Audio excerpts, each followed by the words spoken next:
అండి, ఇవాళ బ్రేక్ఫాస్ట్ కోసం మా ఇంట్లో అయితే పెసరట్టు వేసేసుకున్నాము. అదేనండి ఆనియన్ పెసరట్టు అనమాట. చక్కగా ఆనియన్, పచ్చిమిర్చి అలా కొత్తిమీర యాడ్ చేసి పెసరట్టు ఇలా వేసుకొని తింటే చాలా కమ్మగా రుచిగా ఉంటుంది కదా. మరి ఈ పెసరట్టు కోసము మేమైతే పొట్టు పెసలు నానబెట్టుకున్నాను.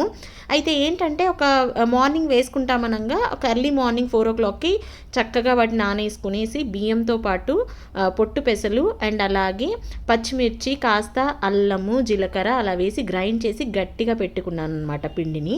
అండ్ ఇక్కడ వచ్చేసి మనకు ఆనియన్, పచ్చిమిర్చి, కొత్తిమీర, అల్లము బాగా పెద్ద పెద్ద ముక్కలుగా తరుక్కొని ఇలా పెట్టేసుకున్నాం అనమాట.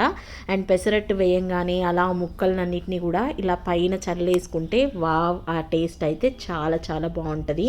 అండ్ ఈ పెసరట్టుతో అల్లం చట్నీ కానీ, పప్పుల చట్నీ కానీ అండ్ పల్లీ చట్నీ కానీ ఏదైనా కూడా సూపర్గా ఉంటుంది కదా. అండ్ ఈ పెసరట్టు అయితే నాకు చాలా చాలా ఇష్టం. మీలో ఎంతమందికి పెసరట్టు అంటే ఇష్టం అండి? అండ్ ఇంకా ఉప్మా పెసరట్టు అయితే ఇంకా టేస్టీగా ఉంటుంది కదా. మరి ఇవాళ మా బ్రేక్ఫాస్ట్ అయితే ఇలా పెసరట్టుతో కంప్లీట్ చేశాము. మరి మీ ఇంట్లో మీరేం చేసుకున్నారు? ఈ వీడియో కనుక మీకు నచ్చినట్లయితే please like, share and subscribe అండి. సబ్స్క్రైబ్ చేయడం మర్చిపోకండి. Thank you.